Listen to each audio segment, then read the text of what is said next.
Eu aposto que você nunca esteve numa igreja onde se passou Simpsons na hora da mensagem. Mas por que a gente passou esse trecho só para trazer à sua memória algumas das imagens que são constantemente, diariamente transmitidas através, especialmente da TV, dos filmes de Hollywood. Nós vivemos um momento onde sutilmente a imagem masculina, ou eu diria, retiro a palavra sutilmente, a figura masculina tem sido grandemente bombardeada. Eu diria que nós, como eu falei no último domingo, assim como um sapo colocado numa panela de água que gradativamente vai se aquecendo, morre cozido sem perceber a fervura da água. Nós estamos imersos numa cultura nos últimos 30, 40 anos e nós não nos demos conta das transformações que ocorreram e das consequências para a família. Especialmente a figura masculina vive em constante descrédito hoje na mídia. Essa coisa do marido omisso, do marido adolescente, do marido imaturo, da mulher centrada, da mulher trabalhadora, da mulher que assume a responsabilidade da casa, que organiza as finanças e diz o que deve ser feito ou não ser feito, tem se tornado muito mais comum do que você possa imaginar. Há 2 semanas atrás eu conversava com um casal em crise e ouvia da própria esposa a seguinte afirmativa: eu estou cansada de ser o marido do casamento. Bem, hoje eu tenho uma missão um tanto quanto difícil. Falar sobre esse tema impopular para a maioria de vocês, especialmente vocês mulheres, mas existem também muitos homens, por incrível que possa parecer, que não gostam desse tema porque eles se sentem bem confortáveis do jeito como as coisas estão. E eles vão sair daqui hoje bem agitados, bem incomodados. E é interessante, a maioria das pessoas procura uma igreja para ouvir palavras de consolo e dormir bem de domingo para segunda. Vocês procuram uma igreja para ouvir algumas coisas e passar às vezes a noite acordado, pensando acerca do que vai fazer na vida ao longo da semana. Mas é interessante porque a palavra de Deus ela precisa ter de fato esse aspecto, especialmente quando nós estamos vivendo numa cultura contrária aos valores de Deus, uma cultura que nos impele a princípios que não são os princípios do manual do construtor. A palavra de Deus precisa funcionar em nossas mentes e em nossos corações como um contrafluxo. Ela precisa ecoar dentro de nós, colocando ordem no nosso caos interior.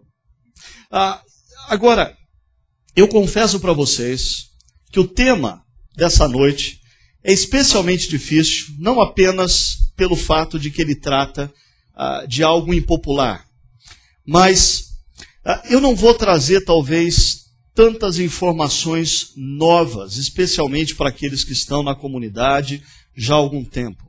Alguns de vocês já me escutaram a falar sobre esse tema, já me escutaram pela internet ou escutaram através de DVDs. A gente vai fazer uma espécie aqui de remix, né, do que foi feito há 3 anos atrás, quando a gente falou sobre esse assunto, numa série intitulada A Arte de Casar e Permanecer Casado. Mas existe uma outra dificuldade. Naquela ocasião, eu tratei sobre esse assunto em 2 domingos. Agora eu tenho um domingo para tratar de 2 assuntos bem complexos. Bem complexos. Mas são importantes. Para a gente entender a gravidade e a importância da gente refletir sobre a liderança masculina e a submissão feminina, a gente precisa compreender o que aconteceu na nossa sociedade nos últimos 30, 40, 50 anos. 2 grandes movimentos mudaram substancialmente a cultura na qual nós estamos inseridos, afetaram as nossas famílias e a maioria de nós não se deu conta disso. O primeiro movimento diz respeito ao avanço profissional da mulher. mulheres nos últimos 50 anos saíram da frente do fogão e se tornaram CEOs de empresas, se tornaram pessoas chaves do mundo corporativo, ocuparam posições estratégicas em universidades e grandes centros acadêmicos, e eu não tenho absolutamente nada contra isso, muito pelo contrário, eu quero dizer que mulheres estão fazendo um trabalho espetacular e elas estão provando em que algumas áreas da sociedade elas são imensamente melhores do que homens. O avanço profissional feminino demonstra algo que a Bíblia já diz desde Gênesis capítulo 1. Não é bom que o homem esteja só. O homem jamais seria suficiente por si só para cumprir a vocação da humanidade. Por isso, Deus criou a mulher para ser sua auxiliadora correspondente, auxiliadora idônea. O termo hebraico, em Gênesis 1 e Gênesis 2, para auxiliadora idônea, auxiliadora correspondente, literalmente poderia ser traduzido como alguém que tem a mesma estatura, ombro a ombro. A mulher não foi feita por Deus, criada por Deus para estar acima do homem, nem abaixo do homem, nem à frente do homem, nem atrás do homem, mas ao lado do homem. Essa é a visão bíblica desde Gênesis capítulo 1 e capítulo 2. O problema é que esse avanço profissional da mulher nos últimos 40, 50 anos certamente gerou uma conta para ser paga. E a gente não pode fechar os olhos para uma realidade. Grande parte dessa conta tem sido pago pela família, especialmente pelos filhos. E esse é um fato. Por quê? Primeiro, porque ter carreira profissional, e entre parênteses, sucesso, porque não basta mais ter carreira, tem que ter sucesso. Ter carreira profissional e sucesso tornou-se um imperativo para toda e qualquer mulher. O que começou como uma opção à mulher se tornou como um imperativo à mulher.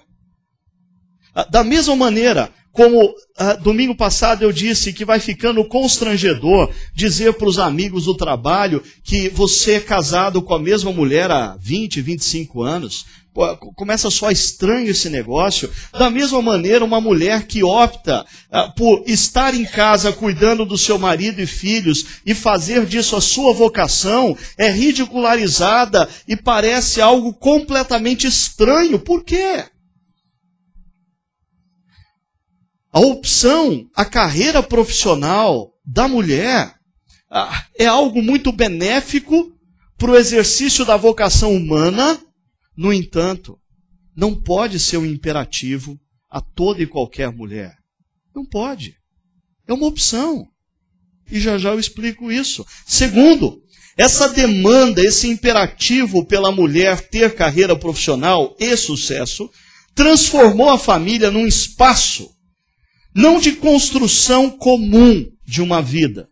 Não. Transformou a família num espaço de competição entre homem e mulher para ver quem fica com mico. A família se transformou num mico. Que homem empurra para a mulher e a mulher empurra para o homem. Filhos se transformaram em micos. Que um tenta empurrar. Por que eu tenho que cuidar disso também? Eu também trabalho fora de casa, eu também tenho ocupações fora de casa, eu também tenho responsabilidades fora de casa. E os dois, cada dia, se ocupam mais de responsabilidades fora de casa para terem mais argumentos para não investirem no projeto dentro de casa. A família deixou de ser um espaço de construção comum para ser um espaço de competição, 2 a 2. E existem coisas muito simples de serem compreendidas, mas difíceis de serem aceitas. O projeto família, assim como o projeto acadêmico, o projeto profissional, demanda tempo, demanda esforço, demanda dedicação, demanda estratégia, demanda dinheiro. infelizmente, a maioria dos jovens casais hoje adentram no casamento e eles têm muito claro que eles vão se dedicar e se empenhar tremendamente para alcançarem os títulos acadêmicos de mestrado, de doutorado, de pós-doutorado. Eles vão se dedicar intensamente para o sucesso profissional, mas eles pensam que a família não precisa de dedicação. Basta você se encontrar depois das 11 horas da noite, dormir na mesma cama, de sábado tomar café da manhã juntos, e domingo ir na igreja e a gente está construindo uma família. Mentira! E o tempo vai provar para você, infelizmente, que isso é mentira. Porque o casamento vai começar a ruir. Você vai começar a ter mais coisas em comum com as pessoas com quem você trabalha do que com a pessoa que você dorme toda noite junto. Você vai começar a saber mais da vida das pessoas com quem você trabalha do que acontece no dia a dia com seus filhos, sua esposa ou seu marido. Então, o avanço profissional feminino foi uma grande bênção em vários sentidos, mas uma conta ficou para ser paga. E o que eu queria sugerir para vocês aqui hoje é que essa conta tem sido paga pela família. E essa conta tem saído um tanto quanto cara, especialmente para os filhos. Especialmente para os filhos, que não pediram para virem ao mundo. Essa semana mesmo, eu conversava com um amigo e eu me surpreendi com a lógica que a conversa encaminhou, porque ele começou a conversa dizendo, eu preciso ir para casa logo porque nós vamos levar a nossa filha num terapeuta. Interessante, mas algum problema? Lá a professora reclamou da agressividade dela, ela não está se adaptando bem na escola e parece que ela está assim, incomodada com alguma coisa. Então a gente vai começar um tratamento terapêutico com ela. Joia, legal, acho que faz parte. Né? Mas a conversa continuou e aí um pouco ele diz, eu estou muito feliz porque a minha esposa passou num concurso e ela vai começar agora a trabalhar também naquela empresa. Eu disse, mas vai largar as aulas? Não, ela está dando aula e vai pegar a empresa. Mas a empresa é meio... Não, tempo integral, ela vai trabalhar nessa empresa porque é um bom salário e dar algumas aulas e vai continuar tocando a vida. E eu pensei comigo, mas e aquela criança? Aonde entra aquela criança no projeto familiar? A gente simplesmente terceiriza? A gente dá para o terapeuta cuidar? Uma criança que visivelmente está pedindo simplesmente atenção. O que fazer? Paralelamente ao avanço profissional feminino, algumas mudanças interessantes ocorreram. Gente que era ícone nos anos 90, de uma nova geração completamente liberada, filhas da Malu Mulher. Né? As mulheres aí com um pouquinho mais, não vou falar o nome, se lembram, Malu Mulher, né? Aquela mulher liberada, que se divorciou, que cria filha com outro paradigma. Aí vem essa Maria Mariana, que nos anos 90 escreveu o livro Confissões de Adolescente. Ela era uma espécie de filha de Malu Mulher. Né? É a geração que prometia virar o jogo, porque elas eram filhas das mulheres liberadas. Mas interessante, a revista Época publicou uma reportagem com essa jovem, que hoje não é mais tão jovem, e, dentre outras coisas, ela disse o seguinte: precisamos, mulheres, unir a geração de nossas avós com a de nossas mães para chegar a um equilíbrio feminino. Perceba as palavras dela. Ela está falando sobre esse avanço feminino no mundo profissional e ela está sugerindo que as mulheres deveriam pegar a geração das avós, somar com a geração das mães, aquelas que entraram no mercado profissional e se dedicaram intensamente, e dividir por 2 para alcançar algum equilíbrio. Nem tanto avó, nem tanto mãe. Ela continua. Quero dizer às jovens do mundo de hoje que existe uma pressão para que elas sejam autossuficientes profissionalmente, sejam mulher e homem ao mesmo tempo, como se fosse a única forma de realização. Para isso, elas têm de desenvolver agressividade, frieza, sentimentos que não têm a ver com o que é ser mãe. Ela está defendendo que a mulher tem um perfil altamente definido por esse poder da maternidade. E o mundo corporativo não favorece mulheres a desenvolverem todas as características da maternidade. Muito pelo contrário, o mundo corporativo incentiva as mulheres a se tornarem mais parecidas com os homens do que com mulheres. E ela conclui essa fala dizendo: o valor básico da maternidade é cuidar do outro, doar e servir. Nada a ver com o mundo competitivo. Mas, paralelamente ao que acontece com as mulheres, a gente tem que reconhecer também o que acontece com os homens. Existe uma crescente confusão do homem enquanto ser masculino. O psicanalista e autor da peça O Homem da Tarja Preta, em entrevista para a revista Veja, 2 semanas atrás, aquelas páginas amarelas, Contardo Caligares, ele diz o seguinte: o homem passou a não saber mais como ser homem. O avanço feminino tirou o chão do ser masculino. Ele continua: alguns começaram a encarar o risco mortal na prática dos esportes radicais como tudo que lhes sobra de virilidade. Há outros que encaram a vida sexual como um lugar onde eles deveriam provar a sua masculinidade. Deixa eu sistematizar esse negócio que esse psicanalista está falando. Ele está dizendo o seguinte: até meados do século XX, 2 figuras existiam no interior do homem, figuras que o instigavam à masculinidade. Me acompanhe.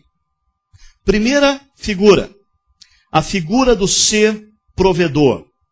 A figura do homem que sai de casa, trabalha, faz dinheiro, volta para casa e paga comida e dá segurança à esposa e aos filhos e consegue sustentar toda a estrutura chamada família, o ser provedor.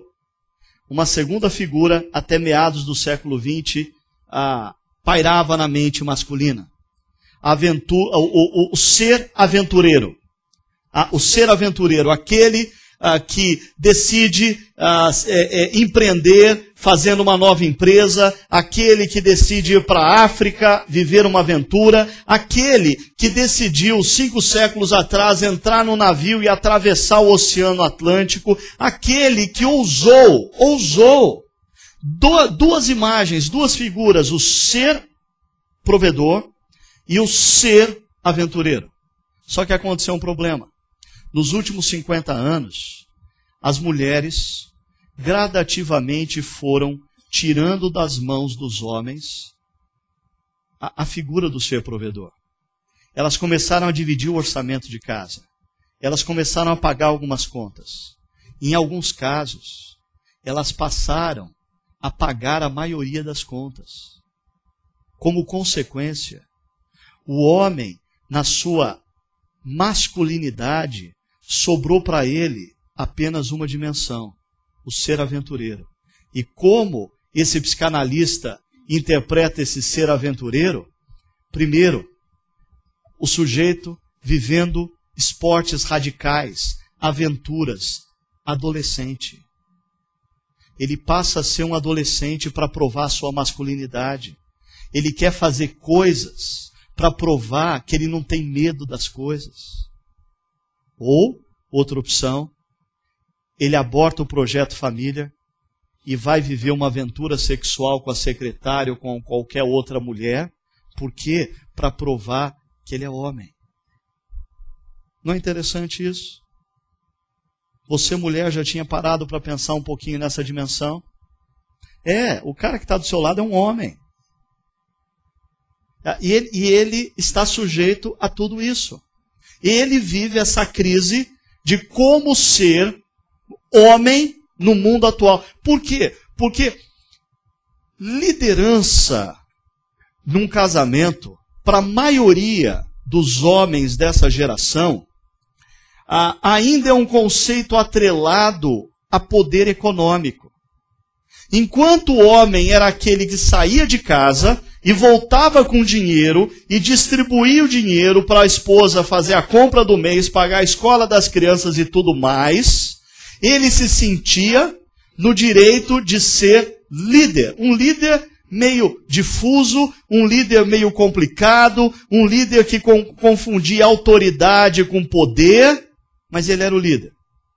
Quando ele começa a voltar para casa, todo constrangido, porque o dinheiro dele não vai dar para fazer a compra do mês, pagar a escola das crianças e fazer todas as coisas que a família precisa. E mais ainda, quando ele volta para casa e ele descobre que a esposa já pagou as contas do mês, ele não tem uma outra base de exercício de liderança senão aquela anterior, a do exercício do poder econômico. E aí esse homem começa a entrar em crise. E quando ele entra em crise, ele tenta de alguma forma provar que ele é homem, ou sendo um meninão, mostrando que ele ainda está com saúde, até para praticar esportes radicais, ou se encantando com outra mulher e provando para a esposa que ele ainda é homem. Mas vamos fugir disso? Vamos olhar para o que diz o manual do construtor. Efésios capítulo 5, a partir do verso 22, diz assim: Mulheres, sujeitem-se cada uma a seu marido, como ao Senhor. Eu vou pontuar rapidamente algumas coisas, mas por favor, você aí, mulher, não deixa o disjuntor cair antes da hora, tá bom? Deixa eu chegar até o final. Depois você decide o que você vai fazer comigo. Não começa a me matar na sua mente agora. É cedo demais, tá? Percebam uma coisa. Primeiro, o texto bíblico no verso 22 não diz mulheres sejam sujeitas aos homens. Não diz isso. Em lugar nenhum na Bíblia nós encontramos base para afirmar que as mulheres são inferiores aos homens e logo mulheres precisam se submeter aos homens. Não. Isso é chauvinismo. Isso não é bíblico. O que está escrito aqui é que as mulheres devem estar sujeitas aos seus maridos. Ponto final. Hein? Você não conhece o meu marido? Calma, já eu pego teu marido. Calma. Hein? Nunca vou fazer isso quando me casar. Olha, então, já que você não se casou ainda, ou já que você está pós-casado e você sonha em construir uma nova relação, melhor ainda, em nome das suas necessidades afetivas, físicas, emocionais, não se entregue a qualquer um. Se entregue a alguém que você tem consciência de que vai conseguir ser um líder espiritual da sua vida e dos seus filhos. O texto ainda diz: mulheres, sujeitem-se cada uma ao seu marido como ao Senhor. Perceba, na Bíblia, a sujeição feminina ao marido não é uma questão sociológica, não é uma questão biológica, não é uma questão psicológica, não é uma questão econômica, é uma questão espiritual. A mulher, ela pratica a espiritualidade dela a Deus e, consequentemente, a submissão dela a Cristo na relação com o marido. A relação com o marido é uma expressão de espiritualidade na vida da mulher. Já eu falo dos homens. O texto continua dizendo: pois o marido é o cabeça da mulher, como também Cristo é o cabeça da igreja, que é o seu corpo, do qual ele é o Salvador. Assim como a igreja está sujeita a Cristo, também as mulheres estejam em tudo sujeitas aos seus maridos. Foi muito bom estar com vocês essa noite. Nós vamos orar para encerrar, porque esse é o melhor momento para um homem terminar a mensagem dessa noite. Mas o texto continua. Maridos, ame cada um a sua mulher, assim como Cristo amou a igreja e entregou-se por ela. E esse verso 25, ele é altamente revolucionário. A gente não consegue entender o poder bombástico que esse verso 25 teve na cultura do século I.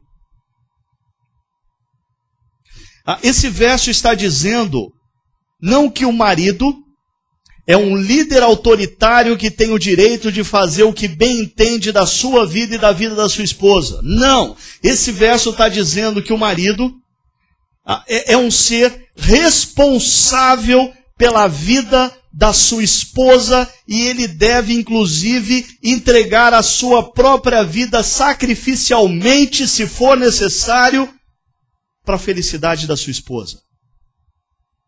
Liderança no lar não é privilégio, liderança no lar é responsabilidade. Liderança no lar não faz com que o casamento para mim como homem seja mais barato do que para a Sônia como mulher. Liderança no lar faz com que o casamento para mim como homem seja imensamente mais caro, mais dificultoso, mais complexo do que para Sônia, minha esposa. Por quê? Porque em nenhum lugar na Bíblia eu encontro que Deus vai chamar a minha esposa e vai dizer assim: o que você fez do Ricardo, o que você fez dos seus filhos? Mas eu poderia passar a noite toda mostrando para vocês inúmeros lugares que diz que Deus vai chamar o homem, o marido, e perguntar a ele o que ele fez da sua esposa, o que ele fez dos seus filhos. Os versos que se seguem ao verso 25, eu não os coloquei aí, mas eles falam de que Jesus, ele morre pela igreja, e ele apresenta a igreja diante de Deus, e o prazer de Jesus é apresentar a igreja diante de Deus sem rugas, bonita, bela e gloriosa. E sabe o que isso faz ao pensar por analogia? Que nós, maridos, vamos apresentar também as nossas esposas diante de Deus. E existem aqui duas opções. Existe a primeira opção, que é Deus olhar para a Sônia, minha esposa, e falar para mim: puxa vida, hein, Ricardo? Como ela está bonita, hein? Ela está com uma expressão de felicidade. Ela está jovial. Você está cuidando bem da esposa que eu te dei. Mas existe uma outra opção. Deus olhar para a Sônia e falar para mim: Ricardo, o que você tem feito da sua esposa? Ela está envelhecida. A expressão dela é de uma mulher deprimida. Eu vejo lágrimas nos olhos dela.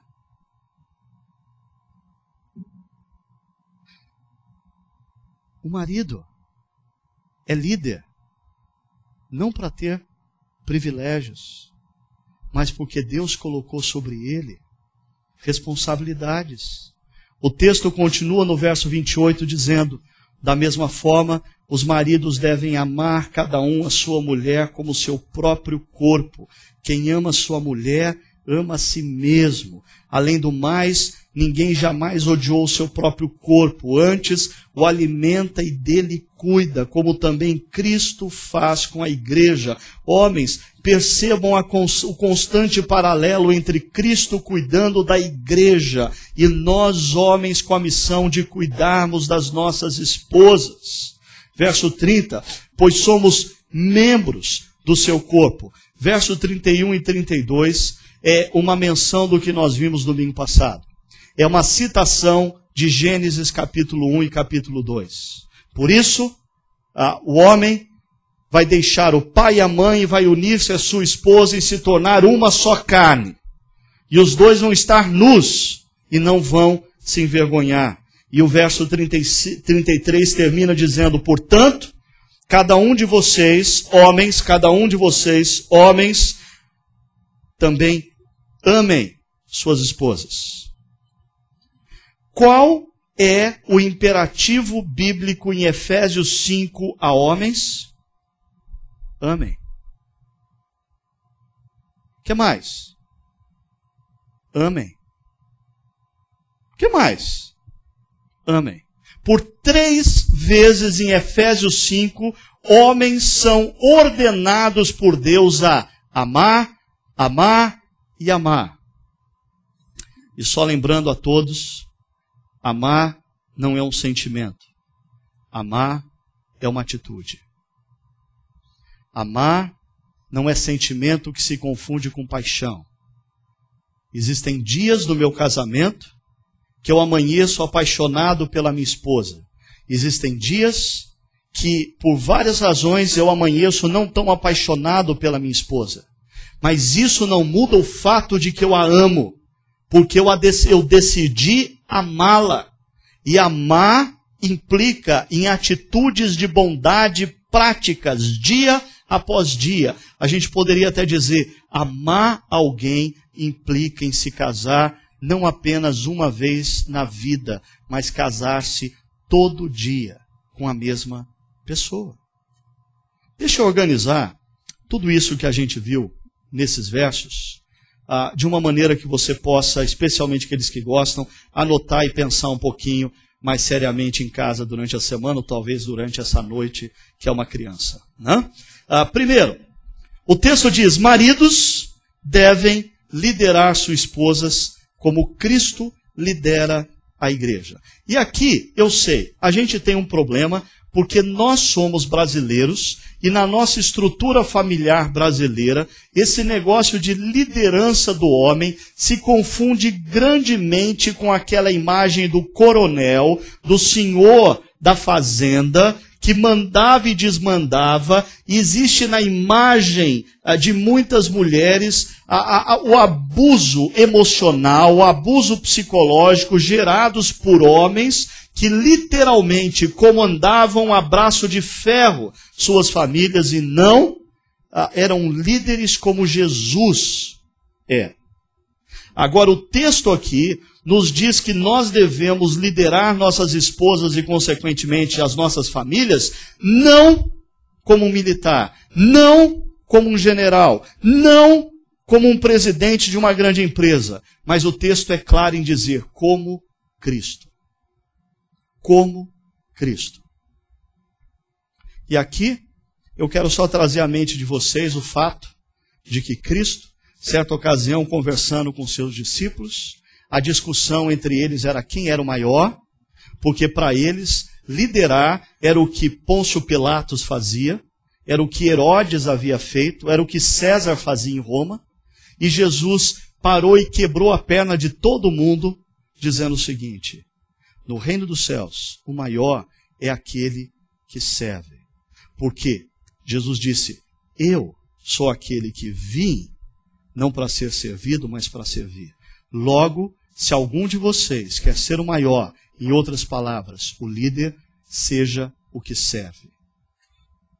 Se maridos lideram suas esposas e famílias como Cristo liderou a igreja, o convite é para que maridos liderem suas esposas e suas famílias, suprindo necessidades para que eles cresçam, se desenvolvam e possam alcançar o máximo da potencialidade. Maridos lideram famílias como Cristo lidera a igreja, servindo sua família, suas esposas, seus filhos nas necessidades. É claro, a gente já conversou em outra ocasião aqui também sobre a diferenciação entre necessidade e vontade. O compromisso de um líder de uma comunidade cristã, o compromisso de um líder de uma empresa, o compromisso de um líder de uma família, não pode ser com a vontade das pessoas que ele lidera, mas com as necessidades das pessoas que ele lidera. Vontades, quando podem ser supridas, muito bom. Mas se você colocar homem como sua missão suprir as vontades da sua esposa, dos seus filhos, você pode levar a sua família a ficar à deriva em alto mar. Você é responsável por perceber quais são as necessidades, você é responsável por assumir a iniciativa de abrir o diálogo e conversar mais profundamente com sua esposa e com seus filhos, você é responsável por conduzir a sua família ao melhor espaço possível para que a potencialidade de todos possa emergir da melhor maneira possível. E aqui, talvez vale a pena a gente conversar só um pouquinho sobre um aspecto que eu, às vezes, observo nessa coisa. Porque nem todas as mulheres estão consumidas por esse imperativo da carreira profissional, do sucesso profissional. Eu percebo, inclusive, que algumas adentraram nisso, mas chegaram um momento em que elas entraram em crise, numa bifurcação. Elas veem os filhos, elas querem se dedicar aos filhos, só que aqui agora eu vou começar a apertar para o teu lado, meu amigo. Espero que você me considere amigo depois dessa pregação. Porque para nós homens começa a ficar mais cômodo esse negócio de dividir as despesas. Mas resolvendo esse problema, não sociologicamente, não psicologicamente, não economicamente, não politicamente, mas teologicamente, pós-queda, homem e mulher receberam de Deus um castigo. O castigo da mulher, Deus falou, olha, porque você rompeu comigo, a partir de agora você vai sentir dor na hora do parto. E você, homem, porque você foi omisso. Você foi omisso. Você deixou sua mulher sozinha por aí. Você tinha que estar do lado dela quando aquela serpente interveio e começou a dialogar com ela. Era você que tinha que ter respondido as perguntas e não ela. Porque eu tinha conversado com você. Mas porque você foi omisso, a partir de agora, você vai trabalhar e você vai sentir suor quando trabalhar. Você vai ter suor. Só que quando a gente pega no início do século XXI, uma coisa interessante acontece. Os homens ainda não sentem dores do parto. Mas as mulheres, além da dor do parto, elas sentem o suor no rosto. E para algumas mulheres esse negócio é pesado. E continua pesado por duas razões. Primeira, porque alguns de nós homens nos acomodamos nessa situação. E nós nos esquecemos que é responsabilidade nossa zelar e cuidar das nossas esposas.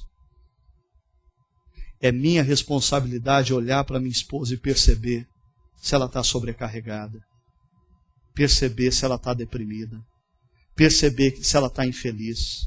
É minha responsabilidade resolver esse problema, não é dela.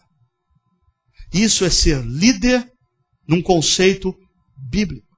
Mas tem aí um outro problema. Eu sei que talvez algumas das mulheres por dentro estejam dizendo assim, é isso aí, Ricardo, fala mesmo.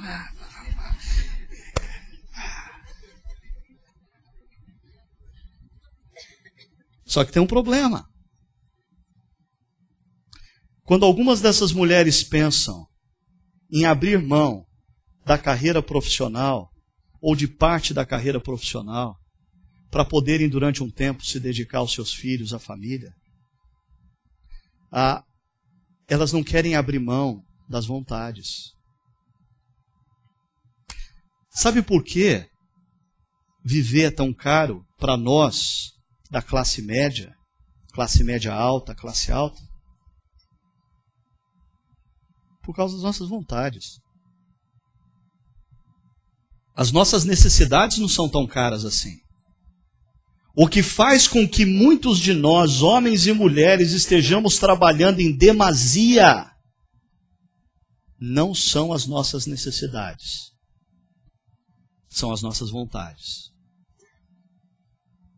E essas vontades custam cada vez mais caro.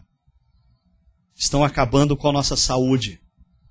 Estão fazendo com que a vida passe e a gente não consiga usufruir da relação um com o outro. E lá na frente não vai ter mais tempo para resgatar isso. Por isso, homens devem assumir a responsabilidade por suas esposas e famílias, amando intensamente suas esposas. Eu já disse, no texto, por 3 vezes, existe um imperativo não à mulher, mas ao homem. Ame sua esposa, ame sua esposa, ame sua esposa. E aqui tem um probleminha técnico que eu queria dissipar com vocês. O grande problema desse negócio do amor é que cada um de nós ama de um jeito. E cada um de nós se sente amado de uma forma. Via de regra, a gente ama as pessoas do jeito em que a gente se sente amado por elas. Porque a gente acha que todo mundo é igual a gente. Então, por exemplo, eu, Ricardo Agreste, eu me sinto amado quando pessoas têm atitudes para comigo. Atitudes concretas, práticas. Seja lá um presente, um favor, um abraço, alguma coisa, mas uma atitude. Eu amo minha esposa, meus filhos, meus amigos, a minha comunidade cristã. Como? Com atitudes. Eu gasto horas preparando uma palestra como fruto do meu desejo de ter uma atitude de amor para com a comunidade que eu lidero. É o meu jeito de amar e é o meu jeito de ser amado. O problema é que quando você pega, por exemplo, o texto do Gary Chapman, As 5 Linguagens do Amor, que é conhecido por muitos de vocês, ele diz, existem pessoas que se sentem amadas quando outros dedicam tempo. Você pode trazer presente, você pode dizer para o seu filho assim, eu estou trabalhando demais para te dar um futuro melhor. Quando ele pensa, olha para você e analisa aqui dentro, mas eu queria um presente melhor, não um futuro melhor. E esse presente podia ser melhor se você me dedicasse mais tempo. Quantos aqui já não ouviram a história do menino que chegou na sala e falou assim, pai, quanto custa 1 hora do seu trabalho? E o pai falou, mas que coisa complicada. Não, pai, quanto você ganha por mês, quanto tempo você trabalha, eu quero saber quanto custa a hora do seu trabalho. E o pai fez uma conta rápida e falou lá para o filho, custa tanto. Aí o filho foi para o quarto e pegou lá o que ele tinha, voltou e falou assim, pai, será que o senhor podia me dar meia hora? Exclusiva.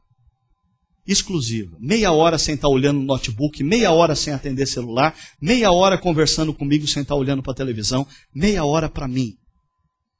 Existem pessoas que se sentem amadas quando você dedica tempo. Existem pessoas que se sentem amadas com toque físico, né? Tem gente que não gosta de toque físico, acha um negócio, mas tem gente que se sente amada com toque, né? Lá em casa eu tenho 2 filhas e um filho, e uma delas é toda toque, né? Você tem que abraçar de manhã, beijar. Antes dela ir para a escola, você tem que abraçar e beijar outra vez. Quando ela volta da escola, você tem que abraçar e beijar. Ela vai fazer lição de casa, antes dela começar, você tem que abraçar e beijar. E você passa o dia inteiro. E quando você não abraça e beija, ela vem feito assim um gatinho e começa a se encostar em você, entrar debaixo do teu braço. Ela é toda toque. É a forma como ela ama e como ela se sente amada. Tem gente que se sente amada com palavras. Palavras de encorajamento, palavras de elogio. Mulheres que têm como avenida principal palavras, são mulheres que gostam quando seus maridos falam de quão bonitas elas estão. Falam das suas características positivas. Homens que têm palavras como avenida principal são homens que, via de regra, gostam e se sentem amados quando as suas esposas falam bem do trabalho deles. Porque uma coisa é o marido chegar em casa às 10 horas da noite, pregado, arrebentado, e a mulher lidar com aquilo como se nada tivesse acontecido. Outra coisa ela é transformar aquilo numa expressão de carinho e amor, declarando para ele como ela o admira pela dedicação dele, pelo zelo dele, pela responsabilidade dele. Ainda, existem pessoas que se sentem amadas através de atitudes. São pessoas normalmente mais racionais, por isso elas se sentem amadas em situações mais concretas. Não adianta dar flor, não adianta mandar bilhetinho. Essas pessoas gostam de coisas mais concretas. E por último, existem pessoas que se sentem amadas com presentes. Elas dão presentes e se sentem amadas com presentes. Agora, a verdade é a seguinte, e aqui começam alguns problemas. Primeiro, as pessoas necessariamente não são monos. Né? A sua esposa, meu querido amigo, ela necessariamente não tem uma avenida só. Talvez ela tenha duas. Talvez três. Fazer o seguinte, os maridos que têm esposas com mais de 3 avenidas, a partir de amanhã nós vamos estar orando todos os dias às 7 horas da manhã por vocês, tá? Porque não vai ser fácil esse negócio, né? Agora, como ficam então as esposas? Esposas devem ser submissas aos maridos como a igreja a Cristo. E aqui, antes que vocês, mulheres, venham com a sentença sobre mim, deixa eu só relembrar vocês acerca do que a Bíblia diz acerca de homens e mulheres. Primeiro, a Bíblia diz que homens e mulheres são seres da mesma essência. Não existe diferença entre homem e mulher aos olhos de Deus. Homem e mulher foram criados à imagem e semelhança de Deus, ponto final. Segundo, eles são seres correspondentes, como eu disse, o termo hebraico é da mesma estatura, ombro a ombro. Mulher não foi criada para estar à frente, atrás, nem acima, nem abaixo. Foi criada para estar ao lado do homem. Ou seja, foi criada como auxiliadora idônea. Isso nos chama a atenção para o seguinte: não é possível ao homem cumprir a vocação humana solitariamente. O homem, sozinho, Deus olhou e falou, não vai dar certo. Não vai dar certo. O mundo de homens é um mundo por demais pragmático, por demais materialista. O mundo, quando mulheres estão presentes, se torna um mundo mais respeitável, um mundo mais amável, um mundo mais sensível. Só que tem um problema. E quando as mulheres vivem no mundo querendo ocupar o lugar dos homens? Deixa eu ler um trecho aqui para vocês de uma coisa. Mulheres são mais intuitivas, relacionais, afetivas. Quando o homem é alvo da ação feminina, ao mesmo tempo em que se depara com a complexidade do diferente, porque mulheres são complexas. Vocês acham que não, mas nós achamos que vocês são. Eu sei, é difícil entender uma mulher. Né? Mas alguém já disse assim, veja o lado bom desse negócio. Você não precisa ter várias mulheres ao longo da vida, porque em uma você já tem uma variação tão grande no mês, na semana, né? Deus foi muito sábio. A gente reclama que as nossas mulheres oscilam, mas Deus fez assim para que você, homem, nunca caísse no marasmo, nunca caísse na rotina. A estratégia de ontem não funciona hoje. A estratégia de hoje não funciona amanhã. Eu sei, você às vezes sai de sermões como esse, dizendo, não, eu vou ser um bom marido, eu vou melhorar. E aí você pega e na manhã seguinte você faz o café da manhã. Não era café da manhã que ela queria que você tivesse ido levar o filho na escola. Aí na terça-feira você leva o filho na escola, ela fica brava com você, porque ela queria café da manhã. Ela não queria levar o filho na escola, ela leva, porque ela não tem café da manhã. É complexo o negócio. Agora, é divertido. Mantém a gente assim. A gente ri das nossas desgraças, né?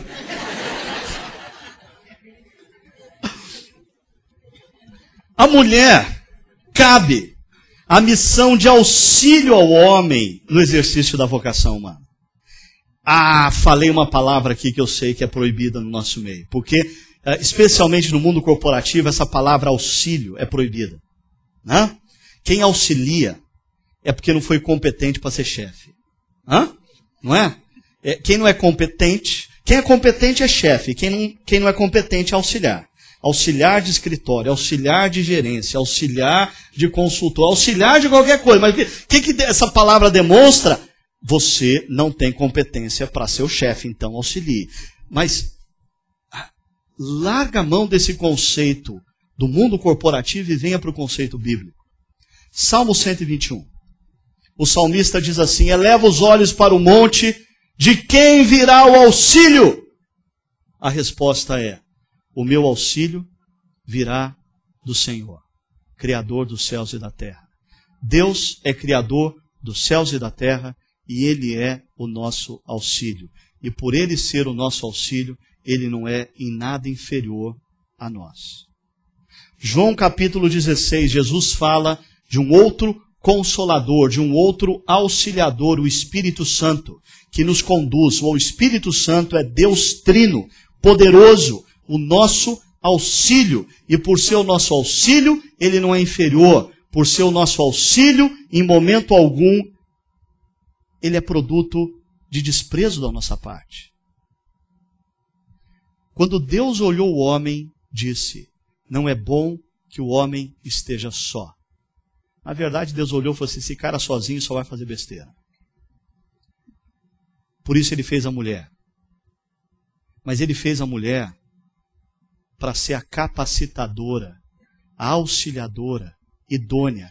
E perceba, não é a auxiliadora da vocação masculina.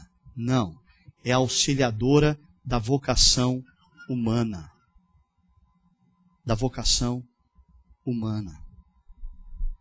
Mulheres, veja só, mais uma vez o testemunho da Mariana. Ela diz: todos merecem respeito, espaço. Mas o homem tem uma função no mundo e a mulher tem outra. Homem e mulher estão no mesmo barco, no mesmo mar.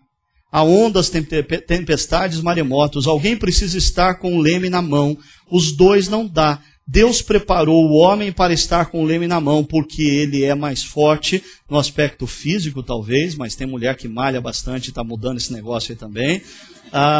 Tem raciocínio mais frio. A mulher tem mais capacidade de olhar em volta, de ver o todo e desenvolver a sensibilidade para aconselhar. A mulher pode dirigir tudo, mas o lugar dela não é com o leme. O que a Mariana está falando, se eu pudesse transportar as palavras dela para o conceito bíblico, é uma coisa simples. Por favor, entendam isso. Mulheres, a liderança, o convite a vocês se submeterem numa estrutura familiar à liderança masculina, nada tem a ver com quem é melhor, quem é pior, quem é mais capaz, quem é menos capaz. É uma mera questão de funcionalidade. O manual do construtor, Deus, definiu assim. Se você não quer viver assim, o meu carro é um carro a gasolina. Estou meio revoltado, estou gastando muito dinheiro com gasolina. Por que eu não paro no posto e resolvo assumir o controle desse negócio dizendo: bota álcool? Eu posso. Eu vou provar para vocês que o meu carro é capaz de andar com álcool. E aí, a hora que der problema, eu vou na concessionária e digo assim: olha, o carro que vocês me deram é uma porcaria. Está dando problema. E eles vão analisar o carro e dizem: meu senhor, o senhor está trabalhando com esse carro do jeitinho que o manual manda? Eu digo: sim. Você já leu o manual? Eu digo: não. O senhor sabia que no manual diz que esse carro é a gasolina? Sim. O senhor está usando gasolina? Não, mas é que eu penso diferente, eu não concordo com esse manual. Ok, arrebenta o carro. Mas não tem garantia. Gente, o que eu estou querendo dizer aqui é o seguinte, sendo bem sincero, às vezes eu me deparo com pessoas que vêm conversar comigo e as suas vidas estão arrebentadas. Sabe por quê? Porque elas decidiram viver segundo o que elas pensam e não segundo o que o manual do construtor diz. Eu sei que essa série de mensagens é muito difícil, especialmente para aqueles queridos irmãos e irmãs que estão na caminhada com a gente, pós-casados. Mas é uma boa oportunidade para olhar para trás com sensibilidade e perceber aonde foi que na minha relação eu abri mão do manual do construtor. Aonde foi que eu pisei na bola? Porque isso é fundamental se você sonha em construir uma nova relação em novas bases. Assim, como mulheres podem exercitar a submissão? Primeiro, tendo a submissão como um exercício de espiritualidade, não de inferioridade. Exercício de espiritualidade. Homens exercitam espiritualidade amando suas esposas como Cristo amou a igreja. Mulheres exercitam sua espiritualidade submetendo-se à liderança dos seus maridos, sendo auxiliadoras, correspondentes na missão humanitária, na missão da vocação humana. E por último, tendo a submissão como manifestação de respeito a seus maridos. Prometo, é o último ponto. Em seguida, eu vou pedir para vocês fecharem os olhos enquanto eu saio correndo. Porque Efésios capítulo 5, verso 33 diz assim: portanto, cada um de vocês, maridos, também ame a sua mulher, e a mulher trate o marido com todo o respeito. Eu já disse isso 3 anos atrás e eu vou repetir. Mulheres precisam de amor. Homens precisam de respeito. Por mais que você fique chocado com essa afirmação, eu estou dizendo que prioritariamente mulheres precisam serem amadas. Elas têm a necessidade de se sentirem amadas. Por isso nós homens precisamos descobrir o caminho, a avenida através da qual as nossas esposas se sentem amadas e precisamos nos dedicar intensamente em amá-las. Agora, mulheres, maridos gostam de serem amados também. Mas eles se sentem amados quando eles são respeitados.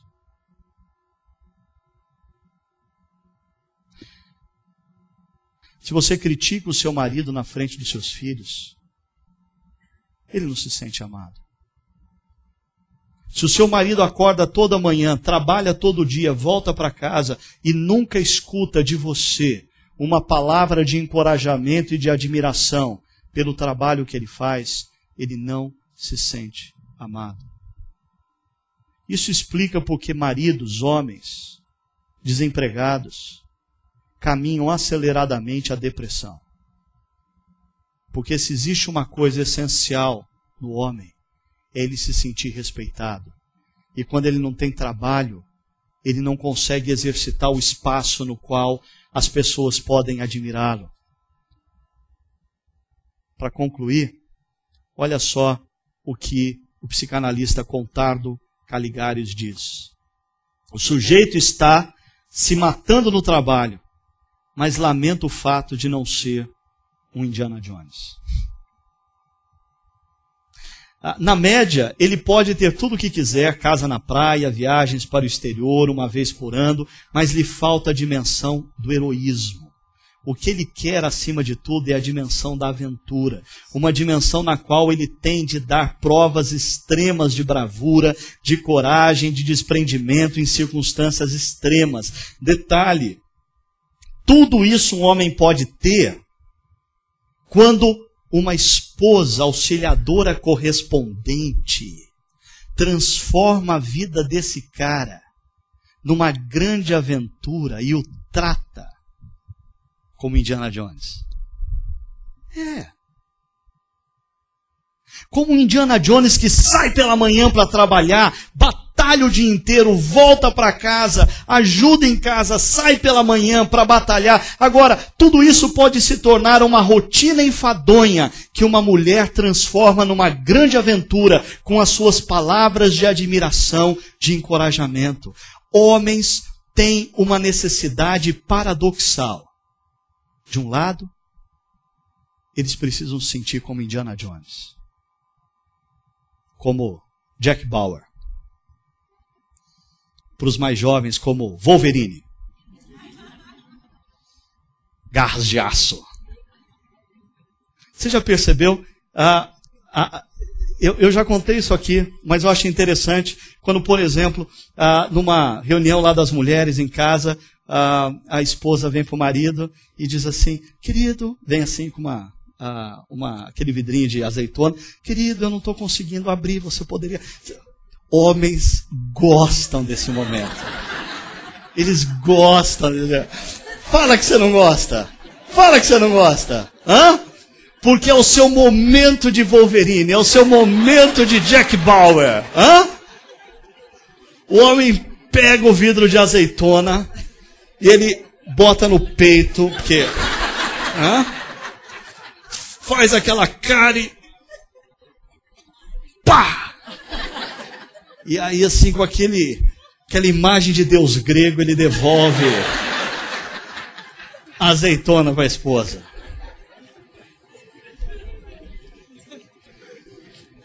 Homens precisam se sentir honrados com palavras.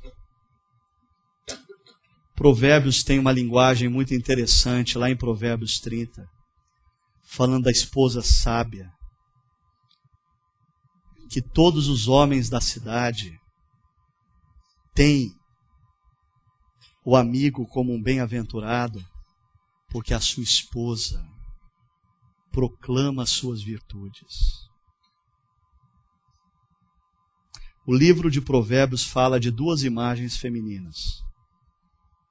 O livro de Provérbios diz que uma mulher pode ser coroa na cabeça do marido, símbolo de honra, com o seu comportamento, com as suas palavras, com os seus gestos de admiração. Mas o livro de Provérbios diz também que uma mulher pode ser câncer nos ossos do seu marido, com o seu comportamento, com as suas palavras amargas, com a sua ausência de palavras, com a sua ausência de admiração. E você, mulher, se você incorreu por essa rota, você sabe bem do que eu estou falando. Ao invés de ter um marido cada dia melhor, como fruto das suas reclamações, das suas críticas, você tem um marido cada dia pior. Porque você quer tirar de um homem o melhor que ele tem. Trate-o como Indiana Jones. Mas você quer ter de um homem o pior que ele possui. Não o honre. E faça ele se sentir péssimo. Eu disse que o homem é um ser paradoxal. Por um lado, ele quer ser tratado como Indiana Jones. Por outro, olha o que o psicanalista conclui. A queixa dos homens é que agora elas não têm mais tempo para eles, que não cuidam mais deles. E a verdade é que eles querem muito ser cuidados. Não é paradoxal? Eles querem ser os provedores, os Indiana Jones das histórias, os Jack Bauers do casamento, os Wolverines das famílias. Eles querem ser os heróis para suas esposas e para os seus filhos. Homens desejam isso no fundo do coração. Ao mesmo tempo, eles querem ser cuidados. Eles querem ser cuidados. Porque eles são frágeis. Eles têm as suas limitações. E uma mulher sábia consegue encontrar o caminho de acolher as limitações do seu marido com muita sensibilidade e suportá-lo como auxiliadora correspondente a superar aquelas adversidades.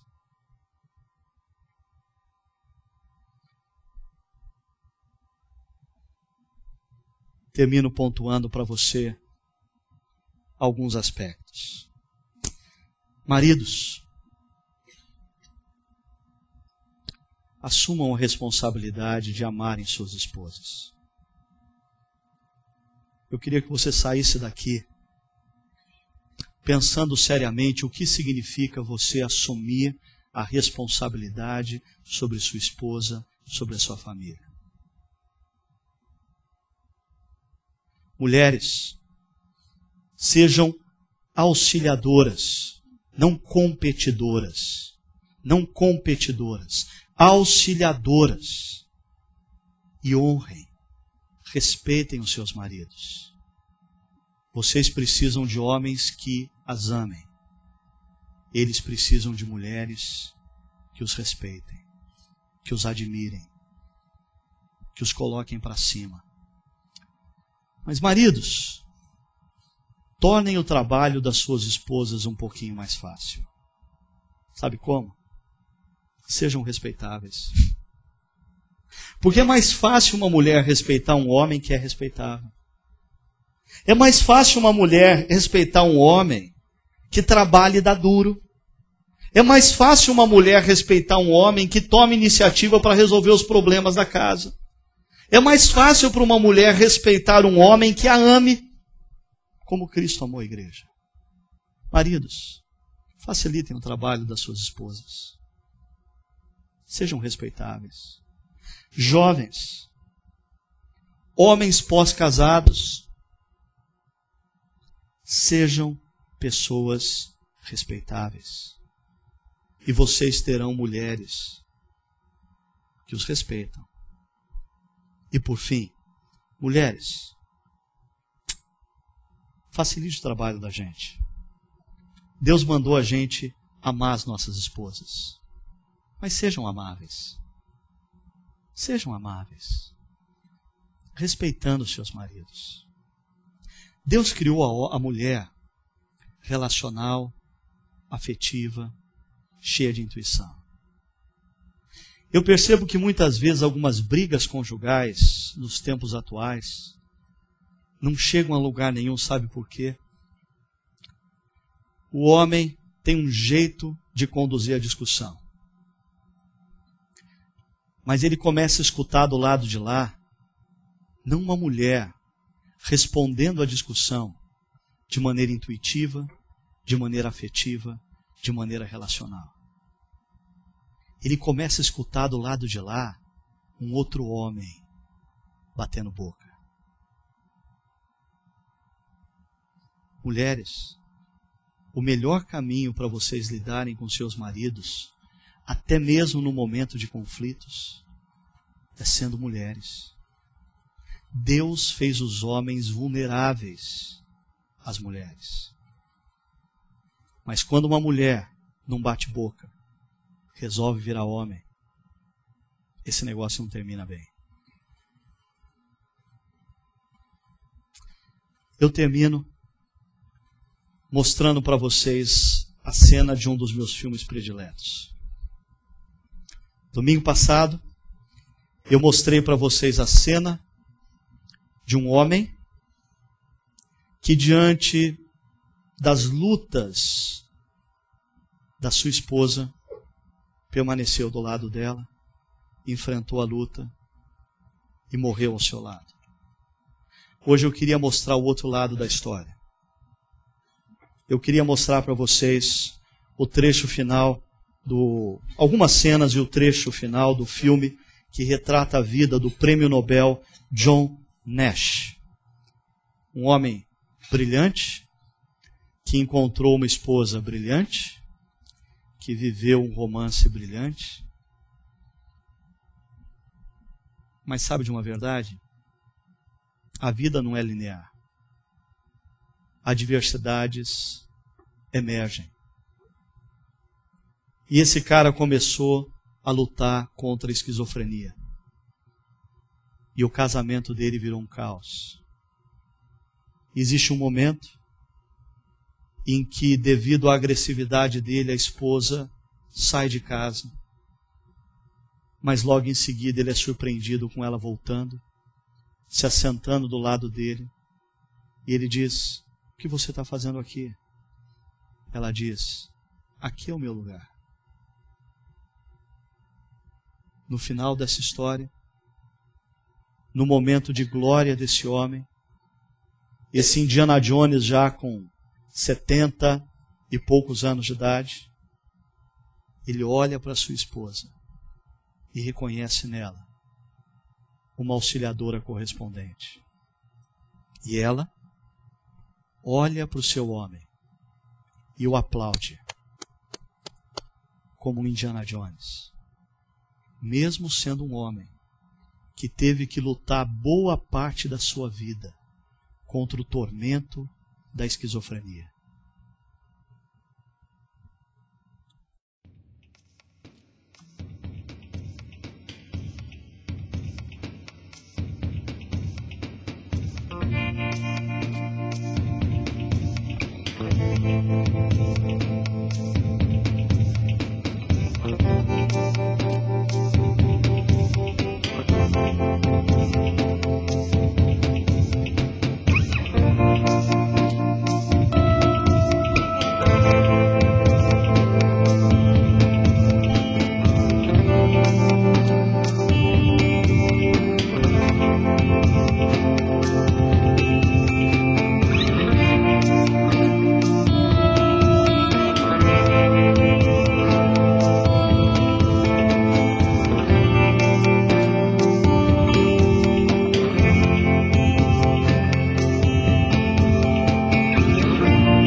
I've always believed in numbers, and the equations and logics that lead to reason.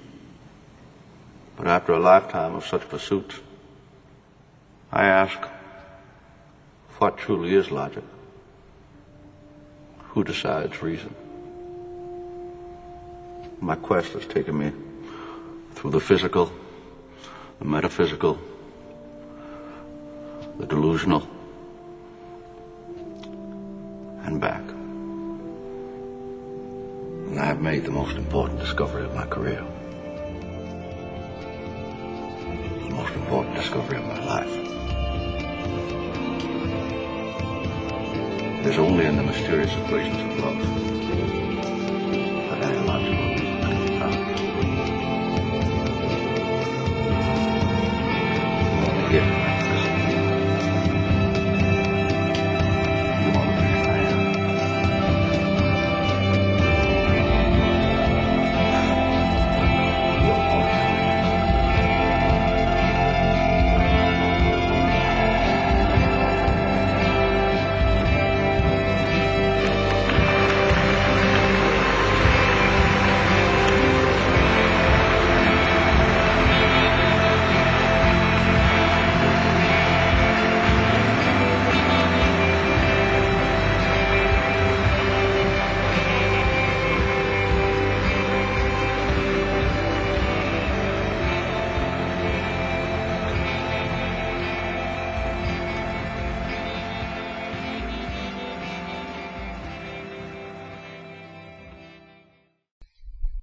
Senhor, nós queremos, nesta noite, rogar que o Teu Santo Espírito, com toda a liberdade, trabalhe tudo quanto conversamos e dialogamos aqui em nossas mentes e corações, consolidando dentro de nós a Tua vontade, que é boa, perfeita e agradável, dissipando dentro de nós tudo aquilo que não provém do Senhor, que é simplesmente opinião pessoal, minha ou daqueles que me escutam, mas dissipando também toda espécie de resistência natural que temos contra a Tua palavra. Muitos de nós, ao longo da vida, têm enfrentado dificuldades e problemas na tentativa de construírem um relacionamento conjugal, não de acordo com a Tua vontade, não de acordo com os Teus princípios, mas a partir da nossa própria intuição, do nosso próprio desejo, dos nossos próprios achismos. Por isso, Pai, move homens aqui presentes nessa noite a se tornarem líderes responsáveis por suas esposas, comprometidos em amá-las, amá-las, amá-las e amá-las. Move mulheres aqui presentes a se tornarem auxiliadoras correspondentes, coroas na cabeça de seus maridos, honrando-os e oferecendo a eles essa necessidade paradoxal de se sentirem ao mesmo tempo heróis e meninos frágeis que precisam de aconchego e abrigo nos braços de suas amadas. Dá-nos uma melhor compreensão um do outro, como marido e mulher. Aquece o amor de um para com o outro. Renova nessa noite os laços da aliança. Esteja com aqueles que escutam essa mensagem nessa noite como solteiros ou pós-casados, que eles também possam absorver tudo quanto foi dito, tomando uma decisão séria para com a própria vida que o Senhor tem oferecido a eles, tornando-os desde já homens que amam, mulheres que respeitam, homens que assumem a responsabilidade sobre outros, mulheres que apoiam e que auxiliam como correspondentes a outros. Envolve-nos com a Tua graça nessa noite. E que a Tua imensa graça como Deus Pai eterno, o amor do Teu Filho Jesus e o poder e a consolação do Espírito Santo repouse sobre as nossas vidas, sobre os nossos casamentos, sobre os nossos filhos, sobre as nossas histórias, nesta noite e para todo sempre. Amém.